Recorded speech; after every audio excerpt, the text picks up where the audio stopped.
Hello বন্ধুরা, সবাই কেমন আছো? আশা করছি সবাই ভালোই আছো, আমিও ভালো আছি। তো চলে এসেছি অনেকদিন পর আবার একটা নতুন ব্লগ ভিডিও নিয়ে।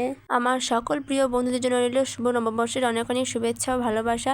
বড়রা আমার প্রণাম নেবেন ও ছোটোদের জন্য রইল বুক ভরা ভালোবাসা। তো আমরা সকাল সকাল স্নান করে বেরিয়ে পড়েছি কঙ্কালীতলা যাওয়ার জন্য। 14ই ফেব্রুয়ারি মানে গতকাল ছিল মা কঙ্কালীর বাৎসরিক পুজো, তাই তো আমরা সকাল সকাল সবাই মিলে বেরিয়ে পড়েছি যাওয়ার জন্য। আমাদের বাড়ি থেকে খুব একটা দূরে নয়, তাই আমরা সাইকেলে করেই যাচ্ছি। আর দেখো বন্ধুরা, সকাল সকাল আবহাওয়াটা কত সুন্দর ছিল। যদিও বা সেদিন সকাল সকাল রোদ বেরোয়নি, একটু আবহাওয়াটা একটু মেঘলা মেঘলা, একটু কুয়াশা কুয়াশা ছিল, তবুও দেখতে কত সুন্দর লাগছিল। আর এই যে সাইকেলে যেতে যেতে আমরা একটু ক্লান্ত হয়ে গেছিলাম বলে একটু রেস্ট নিচ্ছিলাম দাঁড়িয়ে। মানে বুনি একবার সাইকেল চালাচ্ছিল, একবার আমি সাইকেল চালাচ্ছিলাম, এরকম করে যাচ্ছিলাম। আর বাবা পিছনে আসছিল। এই তো এই জায়গাটা না খুব সুন্দর লাগছিল, সত্যি রিয়েলি দেখতে খুব সুন্দর লাগছিল। আর হ্যাঁ, কঙ্কালীতলা যাওয়ার জন্য অনেক রাস্তা আছে, মানে হাই রোড দিয়ে যাওয়া যায়, আবার এটা হচ্ছে গ্রাম দিয়ে, মানে গ্রামের ভিতর হয়ে যাওয়া, অনেকগুলো গ্রাম পেরিয়ে। তো আমরা এটাই শর্টকাটের রাস্তা আর কি আমাদের এই দিক থেকে, তার জন্য আমরা এই দিকেই যাচ্ছিলাম। আর কঙ্কালীতলা যাওয়ার আগে এই জায়গাটাতে গাজন হয়, দেখো মেলা বসেছে দু একটা, তারপরে খাবারের দোকান বসেছে দু একটা। এই তো আমরা চলে এসেছি কঙ্কালীতলা। এই যে এই রাস্তাটা পেরোতে হবে, আর এই যে নদীটা পেরোতে হবে, ব্রিজ করে দিয়েছে এখন, সেটাই ভালো। তো তখন তো বাঁশের ব্রিজ ছিল, দেখো এখন জল রয়েছে কত নদীতে। তো এটা পেরিয়েই তো কঙ্কালীতলার মন্দির। তো ব্রিজে ওঠার আগে সবাইকে ফ্রিতে ছোলা ভিজে আর মিষ্টি দিচ্ছিল, তাই হাতে ধরেছিলাম। আর এই দেখো কঙ্কালীতলা ঢুকিয়ে কত ভিড়, আর অনেকে তো দণ্ডিও কাটছিল। আর এইদিকে বাবা আর বুনি কত তাড়াতাড়ি হাঁটছে, আর আমি ভিডিও করছি বলে ওদের পিছু পিছু হাঁটছি। আর আমরা সকালে গেছিলাম বলে তেমন একটা রাস্তাতে ভিড় ছিল না, আর একটু বেলা হলে আরও ভিড় হবে। আর এই যে এই দেখো এই সাইডে পাঠা বলি হবে, তারই প্রস্তুতি চলছে।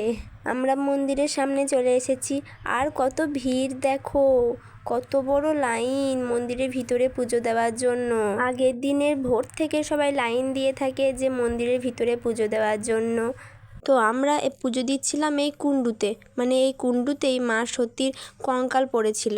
আর কি বলতো, আমরা অন্য সময় এসে আর কি মন্দিরের ভিতরে পুজো দিয়ে যাই, তখন ফাঁকা থাকে, তখন তো এত ভিড় থাকে না। অন্য সবাই তো ধরো সবসময় আসতে পারে না, অনেক দূর দূরান্ত থেকে অনেক লোকজন আসে পুজো দেওয়ার জন্য, পুজো দেখার জন্য। তো তারা আর কি এই রাত থেকে লাইন দিয়ে পুজো দেয়। তো আমরা আমাদের কাছে বলে আমরা না হয় দিতে পারি যখন মন, কিন্তু সবাই তো সেটা পারে না। আর এই যে কত বড় লাইন দেখো, পিছন দিকে আরও অনেক বড় লাইন আছে, আমি তোমাদেরকে সবটা দেখাতে পারছি না, এখান থেকে যতটা আর কি সম্ভব হচ্ছে ততটা দেখানোর চেষ্টা করছি। তারপর আমরা পুজো দিয়ে চলে গেলাম মেলার দিকে।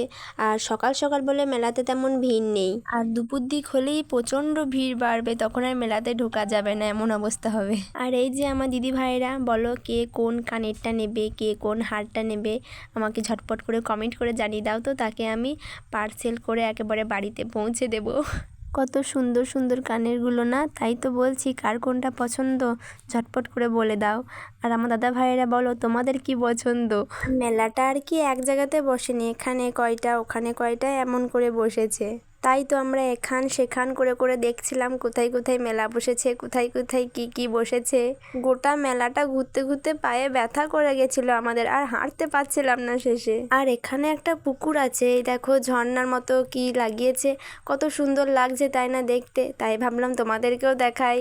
আর এখানের মধ্যেই একটা ডাঙা আছে, তো আমরা দেখতে এলাম যে কি কি বসেছে। দেখছি এইদিকেও মেলা বসেছে, মানে কত দিকে কত রকম মেলা বসেছে। আর এই যে এখানে 5-6 দিন ধরে প্রোগ্রাম হবে, এই যে স্টেজ। ও মা, এই তো দেখি গোল্ডের দোকান, চারিদিকে গোল্ড ঝুলছে, বলো কে কোনটা নিতে চাও। তো আমাদের মেলা দেখা শেষ, এবার আমরা বাড়ি যাচ্ছি। ভিডিওটা আমি এখানেই শেষ করছি, সবাই ভালো থেকো সুস্থ থেকো, দেখা হবে পরের ভিডিওতে। ভিডিওটি ভালো লেগে থাকলে একটা লাইক করে দিও। তো চলো আজকের মতো বাই।